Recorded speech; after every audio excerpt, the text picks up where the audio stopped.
Eu gostaria de convidá-los a que abríssemos a Palavra de Deus na carta de Paulo aos Efésios, capítulo 2.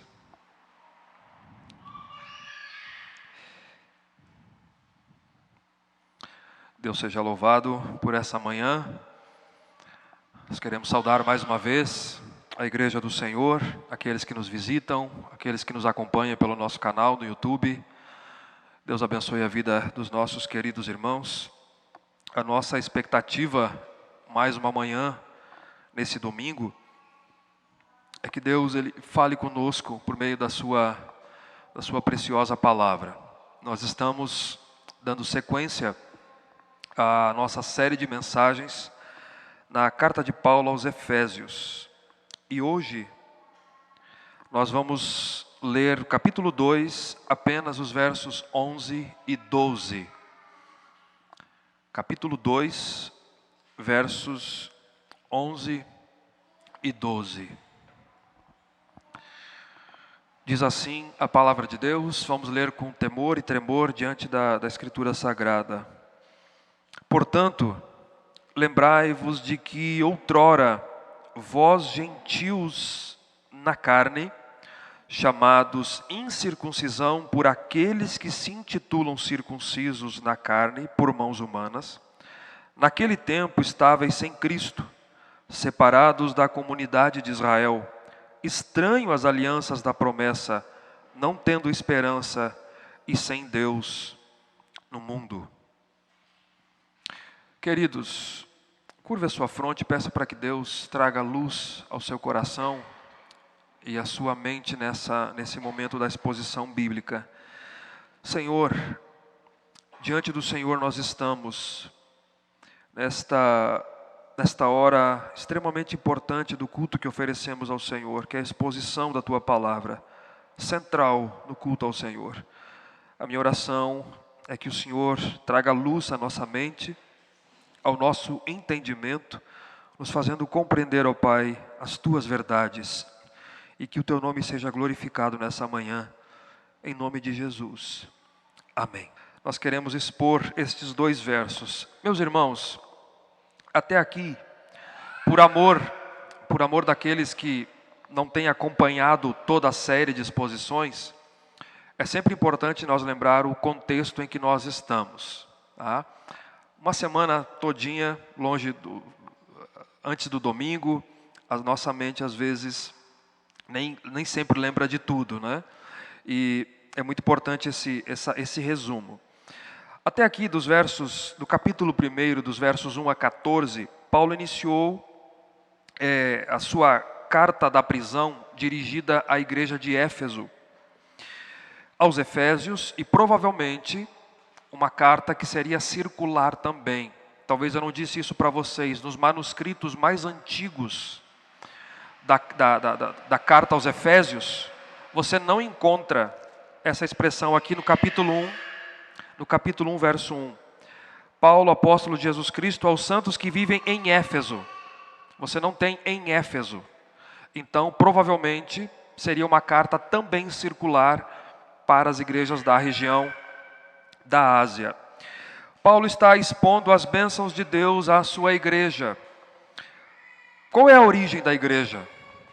Qual é a origem do povo de Deus? Ela tem a sua base, o seu fundamento na Trindade. E Paulo descreve esse plano redentor aqui eterno, do qual os efésios faziam parte, foram alvos. E esse plano, ele tem o envolvimento do Deus triuno. O Deus Pai, que elegeu e predestinou um povo antes da fundação do mundo.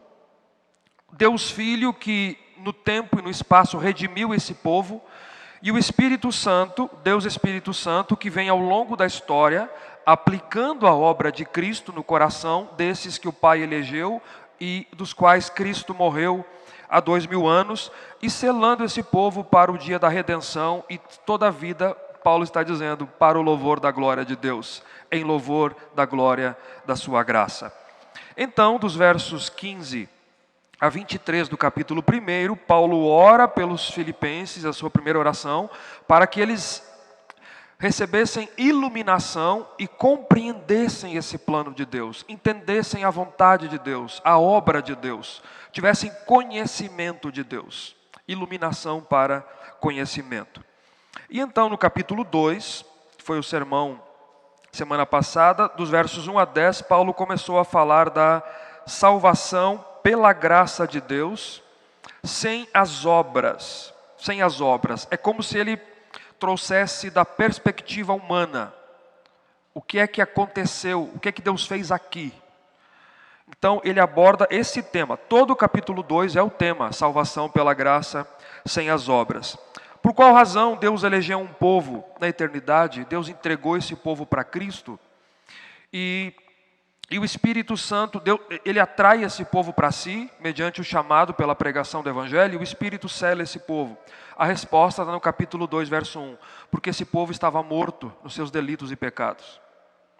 Esse povo estava em uma situação natural de pecado e morte, de maneira que ninguém pode ter vida por si mesmo.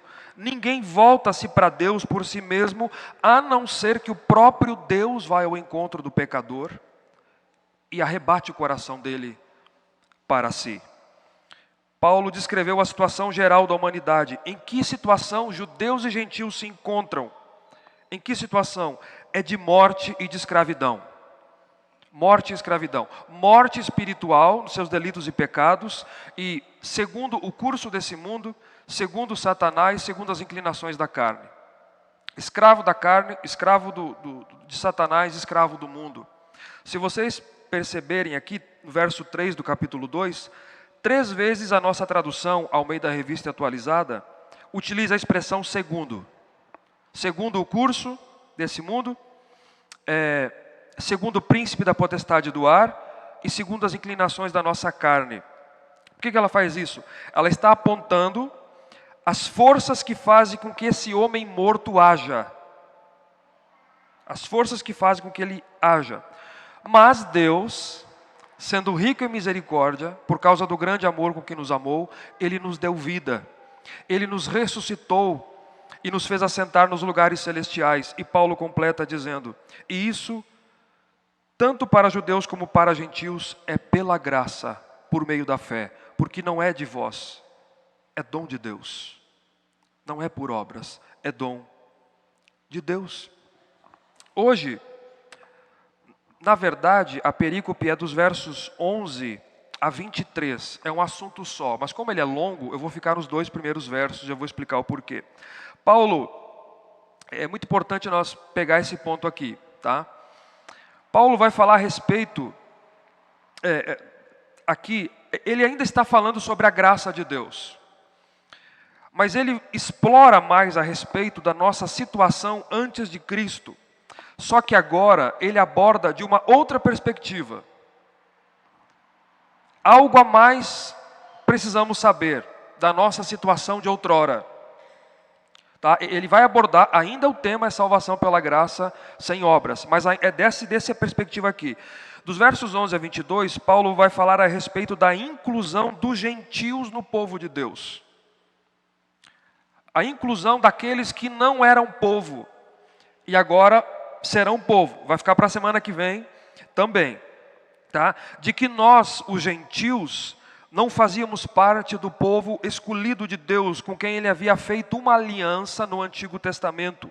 Nós éramos estranhos a esse povo. Nós éramos das gentes, de outros povos que não do povo da nação de Israel. Tá?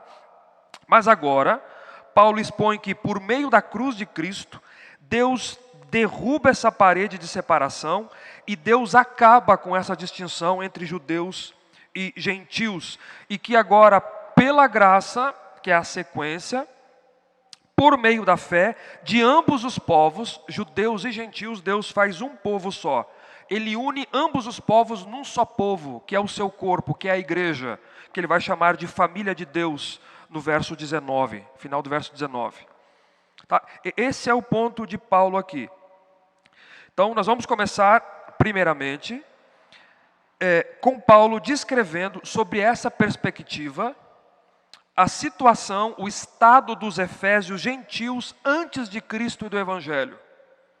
Tá? É os versos 11 e 12. Dessa perspectiva de que eles não eram povo, mas por meio de Cristo foram incluídos no povo de Deus, e hoje Deus não tem mais judeus e restante dos povos, não. Deus de todos os povos, tribos, nações e raças e línguas, Deus faz um povo só mediante a fé em Jesus Cristo. Tá? Então vamos aprender aqui a respeito desse ponto aqui. Qual é o estado dos efésios, gentios, antes de Cristo? Lembrando que Paulo está escrevendo à igreja de Éfeso, e aquela região havia judeus na igreja, mas provavelmente, na sua maioria, a igreja era formada de gentios. De gentios. Para entender isso aqui, nós temos que compreender um pouco dessa barreira, porque esse é o cerne aqui do texto, dessa barreira, entre judeus e outros povos. Deus apareceu a um homem chamado Abraão em Ur dos Caldeus, na Mesopotâmia, ao sul. E Deus lhe chamou e lhe fez promessas.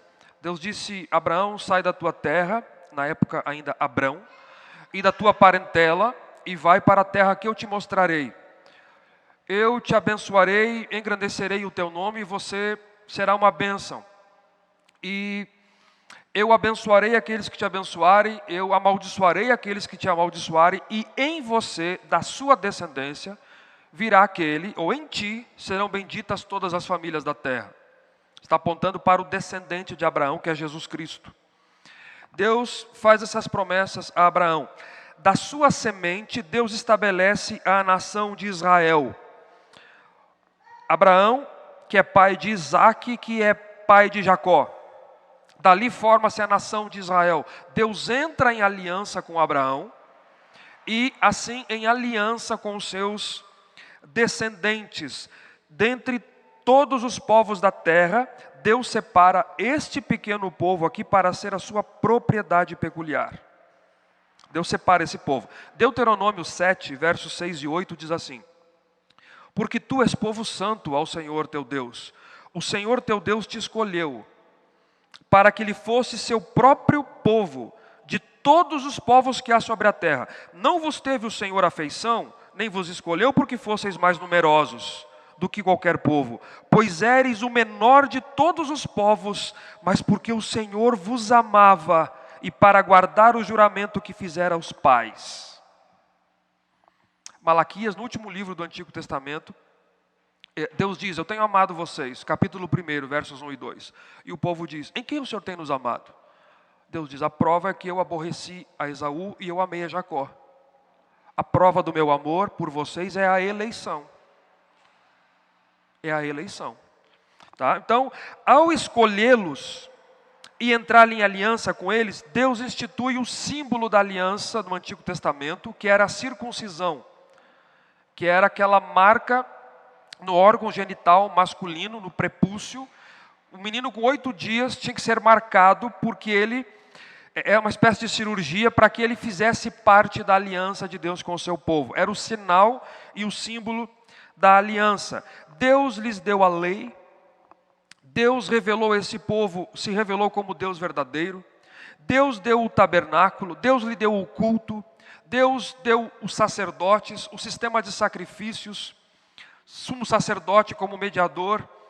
Deus lhe fez promessas, sendo que a maior delas era que deles viria o Messias, aquele por meio de quem, do qual todas as famílias da terra seriam abençoadas. Então, da perspectiva do Antigo Testamento, você tinha 2 povos.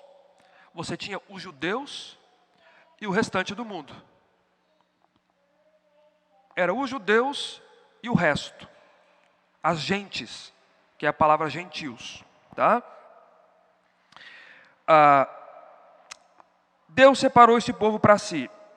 Isso ficava claro não somente por conta da lei que Deus deu ao povo, revelando a sua vontade e a sua verdade ao povo. Não somente que as 10 palavras, a lei moral, não somente com a circuncisão, mas Deus fazia essa distinção por meio de outras coisas também, além dos, são chamados identificadores da nação de Israel.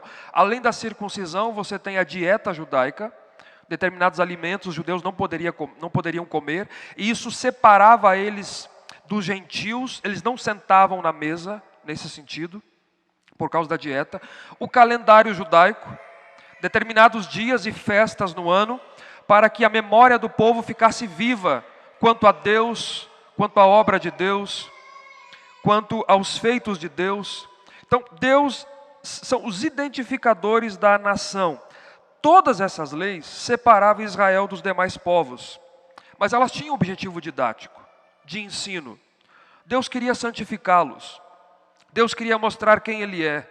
Deus queria apresentar a sua verdade. A verdade dele deveria ser preservada. E eles deveriam aguardar a vinda do Messias, que viria deles. Israel deveria ser um instrumento de Deus, ser uma bênção para os povos e um canal por meio do qual viria o Salvador do mundo. E todas as nações seriam então abençoadas. Todos esses fatores levantavam essa separação natural entre judeus e os demais povos. Você quer ver uma representação disso? É o templo, Jerusalém. Depois, substituindo o tabernáculo, Salomão construiu o templo em mais ou menos 959 a.C., no Monte Moriá. Ele foi destruído em 586 pelos caldeus. Você tinha do lado de fora o altar de sacrifícios e o tanque de bronze para a purificação dos sacerdotes. E ali era o pátio dos sacerdotes. Era o átrio dos sacerdotes. O templo foi destruído por Nabucodonosor, 586, reconstruído por Zorobabel depois do exílio, em 516. E esse templo, ele foi embelezado, ampliado pelo Herodes o Grande, aquele que ordenou a morte das criancinhas de 2 anos para baixo. Ele começou a reforma em 20 a.C. E as reformas só foram concluídas em 64 depois de Cristo. Nesse templo aqui que Jesus caminhou sobre ele, tinham 4 átrios. Você tinha o átrio dos sacerdotes. Primeiro que o Santo dos Santos, só o sumo sacerdote poderia entrar. No lugar santo, e aqui perto do altar e da pia de bronze, tinha o átrio dos sacerdotes. Você tinha o átrio dos judeus, homens, o átrio das mulheres gentias e uma parede, um muro para o pátio dos gentios, que separava os gentios da adoração dos judeus, do povo de Deus. Você tinha essa barreira onde os judeus poderiam entrar e onde somente os gentios poderiam ficar aqui. Não é por nada que Deus ordena a destruição em 70 depois de Cristo. Esse era um fator natural. Qual é o ponto? É que no primeiro século, ainda que nós não possamos falar de um judaísmo, assim, na sua maioria, como um todo, porque haviam judeus fiéis, Jesus encontra Natanael e diz: eis um israelita em quem não há dolo. Né?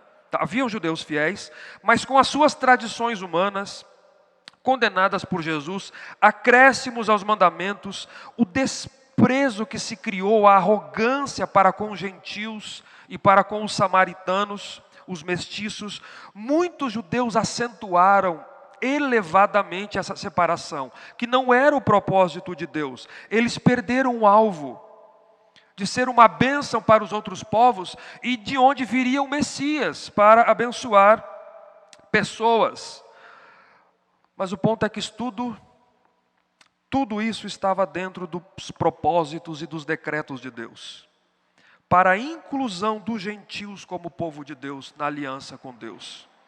Porque com a vinda do Senhor Jesus, essa situação aqui do verso 11 de outrora, lembrai-vos de que outrora, com a vinda de Cristo, essa situação mudou.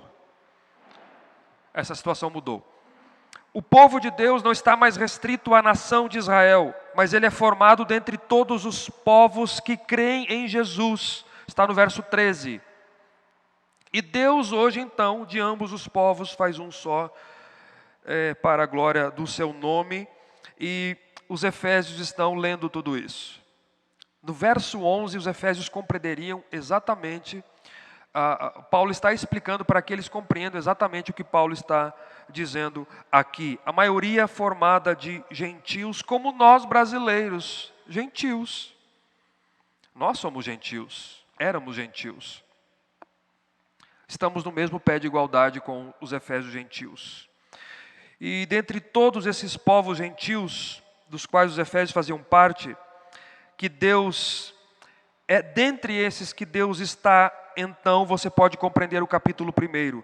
Deus está chamando o seu povo eleito antes da fundação do mundo, para que juntamente com os judeus que creram, lembra do capítulo 1, verso 12, Paulo diz, nós os que de antemão esperamos em Cristo, em quem também vós, depois que ouviram a palavra da verdade, o evangelho da salvação e tendo nele crido, foram selados com o Espírito Santo. Então Deus está chamando dentre os gentios um povo eleito antes da fundação do mundo, para que juntamente com os judeus, Deus formasse a sua igreja, o seu povo, a família de Deus. Esse é o contexto dos versos 11 a 22, que nós vamos abordar melhor semana que vem. Hoje, versos 11 e 12, qual era a situação dos efésios gentios antes de Cristo e do Evangelho? É a respeito disso que esses versos tratam. Existia uma barreira que nos separava da presença de Deus. Existia essa barreira. E duas partes eu separei, versos 11 e 12, partes naturais. Primeiro, veja aí no verso 11, Paulo quer lembrá-los disso. Paulo quer lembrá-los, veja aí. Portanto, lembrai-vos de que outrora. Esse, portanto, introduz já uma nova seção o que Paulo vem dizendo. Nós não podemos perder o foco.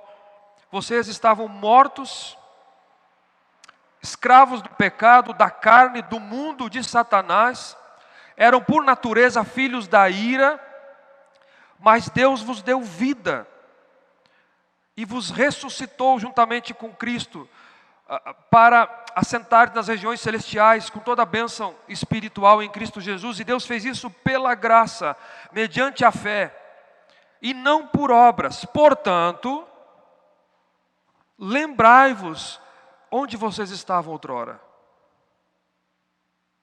Lembrem disso. Lembrem de quem vocês eram. Lembrem de onde vocês estavam antes da conversão, antes de Cristo, antes do Evangelho, antes de Deus graciosamente dar vida a vocês, mesmo estando mortos em delitos e pecados. E lembram de quem vocês eram em relação aos judeus. Lembrem de quem vocês eram. Portanto, lembrai-vos de que outrora, em outro tempo, veja o que ele diz aí, vós gentios na carne, chamados incircuncisão, por aqueles que se intitulam circuncisos na carne por mãos humanas, uma vez que o sinal da aliança de Deus com o seu povo eleito era a circuncisão, os judeus orgulhosamente referiam-se a si mesmos como os da circuncisão, e aos gentios com desprezo chamavam de incircuncisos. Os da incircuncisão. Vocês lembram da história de Davi e Golias? Quando Davi chega diante do gigante, ele diz assim, quem que esse incircunciso pensa que é? Para afrontar os exércitos do Deus vivo. Era assim que os judeus se referiam aos gentios. Lembrem de quem vocês eram. Ao dizer aqui circuncisos na carne por mãos humanas, Paulo pode estar deixando implícito a existência de outra circuncisão, daquela que era o propósito de Deus. Deus muitas vezes disse para Israel, circuncidem o coração de vocês. A circuncisão que eu quero é a do coração. Não uma circuncisão física, mas espiritual. Esse sempre foi o desejo de Deus para o seu povo desde o Antigo Testamento. E que com a vinda de Cristo, essa circuncisão do coração é para judeus e para gentios.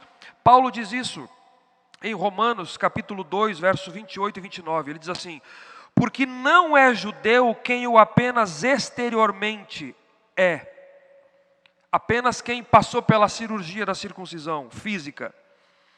Nem é circuncisão o que é somente na carne, porém judeu é aquele que o é interiormente. exteriormente, e circuncisão é a que é do coração, no espírito.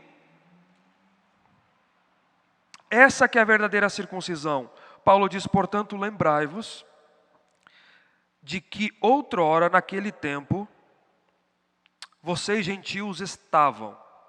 Então, verso 12, Paulo faz uma descrição da situação em que os gentios efésios estavam, e nós também, como brasileiros gentios, estávamos.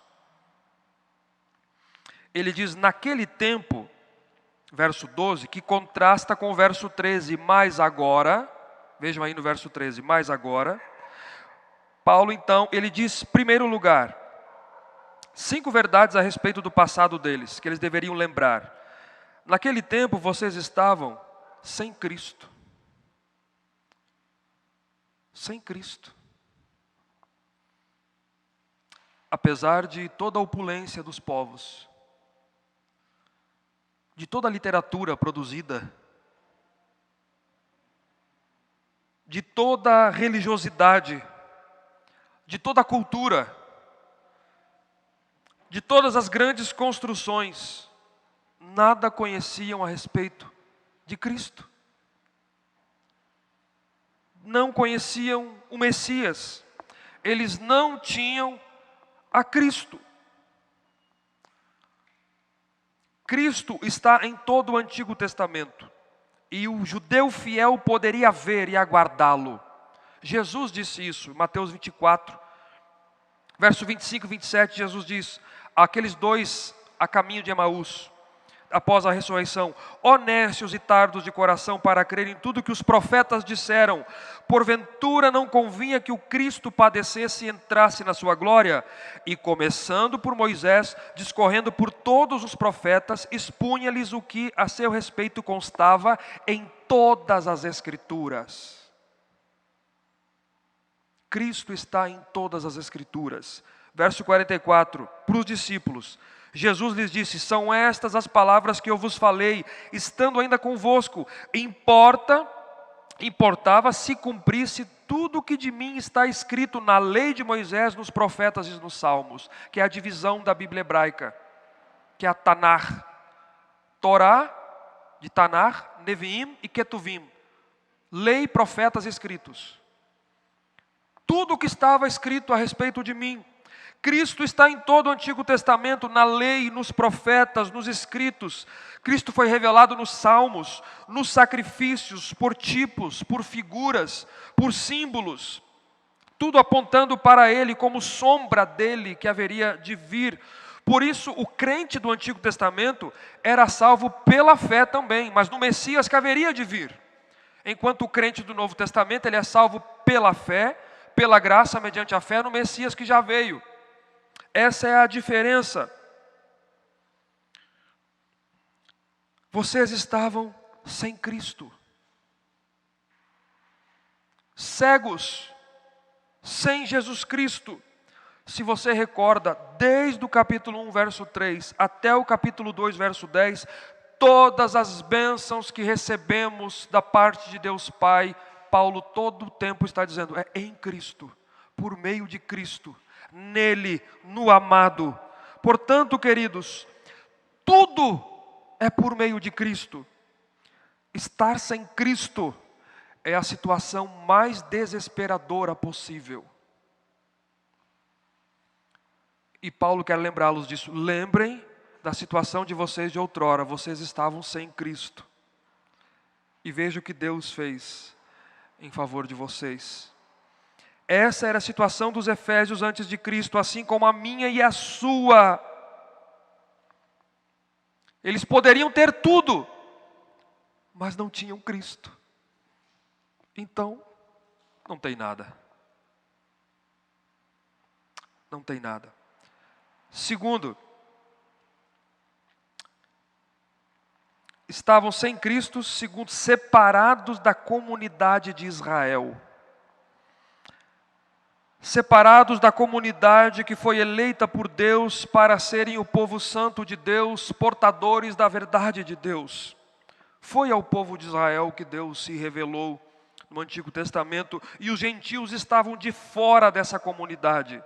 Eles não pertenciam a este povo e, portanto, não tinham o conhecimento de Deus. Não tinham o conhecimento de Deus, não tinham os privilégios dados aos judeus que Paulo menciona no capítulo 9 da sua carta aos Romanos, verso 3 a 5. Ele diz assim, Paulo diz: eu mesmo desejaria ser anátema, separado de Cristo, por amor dos meus irmãos judeus, porque eles não creram. Meus compatriotas segundo a carne, são israelitas. Vejam os privilégios agora dos judeus. A eles pertencem a adoção e também a glória, as alianças, a legislação, o culto, as promessas. Deles são os patriarcas, e também deles descende o Cristo segundo a carne, que é sobre todos, Deus bendito para todos sempre. Amém. Paulo diz: vocês não faziam parte do povo de Deus. Vocês não tinham um povo, uma comunidade a qual pertencer. Vocês lembram disso? Vocês recordam disso? Terceiro, vocês eram, verso 12 ainda, estranho às alianças da promessa. Todas as promessas benditas, espirituais, gloriosas, que Deus fez ao longo da história ao seu povo, eles eram estranhos. Estranhos, porque não faziam parte do povo de Deus. Deus não tinha uma aliança com eles e conosco. Com quem Deus entrou em aliança, não faziam parte. Por isso eram estranhos às alianças da promessa. Aquela aliança que Deus fez lá no início, que foi se desenrolando ao longo da história, com Noé, com Abraão, com Moisés, com Davi, até que a nova aliança, essa aliança chegue no seu clímax em Jesus Cristo. Ele pegou o cálice e disse: este é o cálice da aliança no meu sangue, em favor de muitos, não de todos, de muitos. Eram alienados.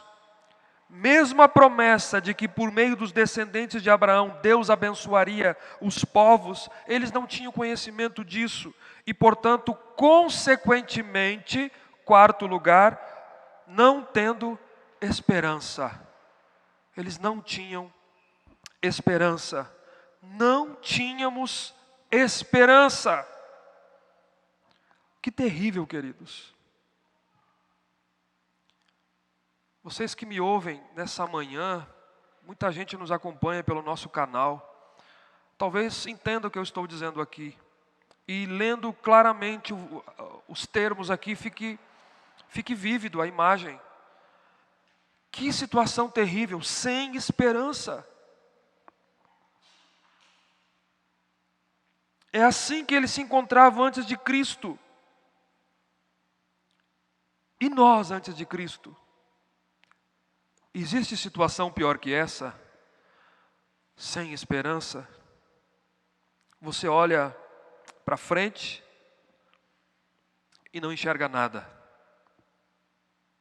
Perde a razão de viver. Não tem expectativa alguma. Para onde eu vou? O que é que vai acontecer comigo? O que será de mim? É um vazio profundo viver sem esperança. A minha pergunta é: como é possível alguém viver assim? Ou continuar vivendo assim? Sem esperança. Sabe por quê? Porque você só terá uma esperança verdadeira em Cristo. Com Deus por meio de Cristo. Mas se você está sem Cristo, que é a primeira descrição que Paulo faz, você vive sem esperança. Sem esperança. Mas eles viviam sem Cristo.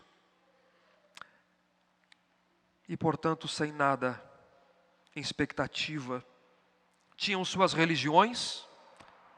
O primeiro sermão aqui eu falei a respeito de Éfeso, capital da Ásia, da província da Ásia, capital da toda aquela região, o centro missionário por meio do qual o evangelho se espalhou para toda aquela região da Ásia.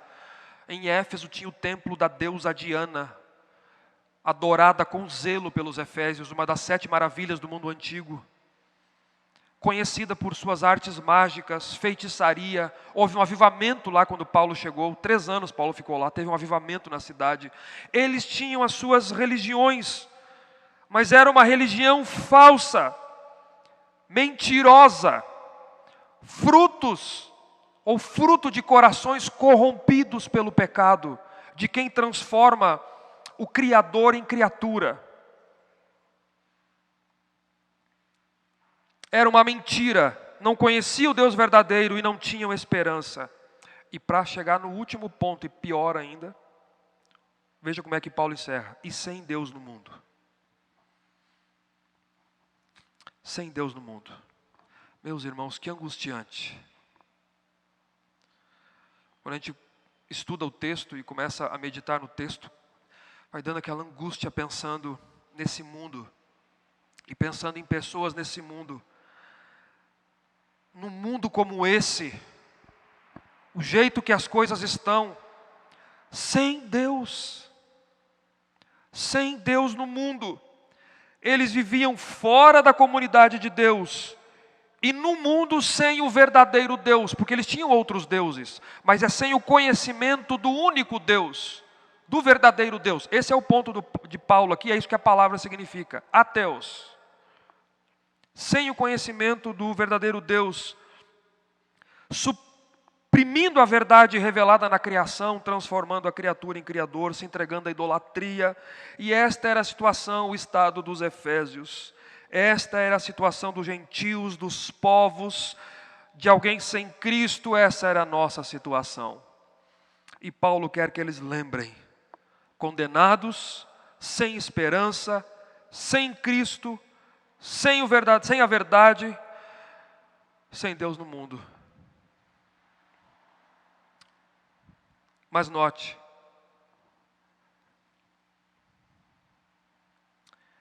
Paulo diz: vocês lembram disso? Lembrai-vos de que outrora vocês andavam assim, mas Ele vos deu vida quando nós estávamos mortos. Você percebe, vai ficar para a semana que vem, mas no verso 13 de novo tem o mas. Esse mas apareceu no verso 4. Dos versos 1 a 3, Paulo descreveu a situação geral da humanidade. No verso 4, mas. Aqui no verso 13, mas agora, em Cristo Jesus, vocês que estavam longe foram aproximados pelo sangue de Cristo. E Paulo quer que eles lembrem. Eu gostaria de concluir aqui. Eu creio que, para ficar claro na nossa mente, o objetivo de Paulo, com toda essa descrição aqui, que ele faz, é realçar. Esse é o alvo de Paulo, é pôr em destaque a graça de Deus, no capítulo 2. Esse é o ponto dele, para deixar tudo claro da nossa situação e o que Deus fez. Lembrem, num contexto geral, que Ele deu vida a vocês, quando vocês estavam mortos, escravos, segundo o curso desse mundo, segundo Satanás, um fantoche na mão do diabo, segundo as inclinações da carne, eram por natureza filhos da ira. Naquele tempo vocês estavam sem Cristo, separados da comunidade de Israel, estranhos às alianças da promessa, sem esperança e sem Deus no mundo. Mas agora, mais Deus, se não for a graça de Deus por meio de Jesus Cristo. Vocês lembram disso? Vocês recordam disso? Essa é a intenção de Paulo. Eu gostaria de encerrar com algumas aplicações aqui, 3 aplicações no sermão de hoje. Meus irmãos, esse estado descrito pelo apóstolo Paulo aqui é o estado de todos nós, não somente aos efésios gentios. Essa era a nossa situação. Essa era a situação em que vivíamos. Estes somos nós sem a graça de Deus. Eu disse domingo passado, eu vou repetir aqui: não se veja diferente da forma que Deus lhe vê. É assim que Deus lhe vê. É assim que Deus lhe via. Você que está em Cristo, é assim que Deus nos via. É assim. O mundo vive um auto-engano. Paulo nos convida a lembrar-nos. Então esse é o apelo dessa manhã, juntamente com Paulo. Eu faço coro com Paulo. Você lembra disso? Como era a sua vida sem Cristo? Antes de Cristo? Isso deve realçar gratidão, louvor no nosso coração. Isso para os cristãos. E eu queria dizer aqui, para aqueles que nos visitam e nos acompanham pelo nosso canal, como é possível suportar viver sem esperança? Como é possível, sem crer em Cristo, no verdadeiro Deus, e viver assim nesse mundo, sem Ele? Sua vida sem Cristo é uma vida sem esperança, com medo, sem expectativa, em desespero, em angústia. Você nem sabe o que é. É um vazio existencial da ciência. Porque você foi criado à imagem e semelhança de um Deus verdadeiro. E esse vazio, ele tem o formato de Deus. Enquanto você não se entregar a Jesus Cristo, não entregar a sua vida, Ele vai permanecer assim. Não é em vão que nós vivemos numa sociedade entregue ao vício. Vocês pensam que as pessoas amam assim, simplesmente do nada? Gostam de viver alcoolizadas ou dopadas? É uma sociedade entregue à imoralidade, ao vício, alcoolizados, dopados, dependente de remédios e mais remédios para não cair em doenças psicoemocionais. A vida toda ansiosos, depressivos e outras doenças, quando não o suicídio. Se você pensa que o dinheiro pode lhe trazer tudo o que você precisa, é o maior engano. Porque se isso fosse verdade, não haveria bilionário se suicidando. Isso é um engano. O dinheiro não pode trazer tudo o que você precisa. Sem Cristo, sem Deus no mundo, sem nenhuma comunidade do povo de Deus a qual você pertencer, sem estar nisso, você está sem esperança. Está vivendo sem esperança. Mas se você crer em Jesus Cristo, você vai conhecer a verdadeira esperança. Sua vida terá sentido, terá um alvo, terá um foco. Você será preenchido e viverá esperando a grande e preciosa promessa de que um dia nós o veremos como Ele é. Entraremos no novo céu e na nova terra. E por último, está claro aqui em toda a passagem. Toda a passagem, você traz isso como pano de fundo e como pressuposto, melhor dizendo. Não há salvação fora de Cristo. Com toda essa descrição aqui, é a única possibilidade apresentada pelo apóstolo Paulo. Ele fala do antes e fala do depois. Essa é a situação dos povos.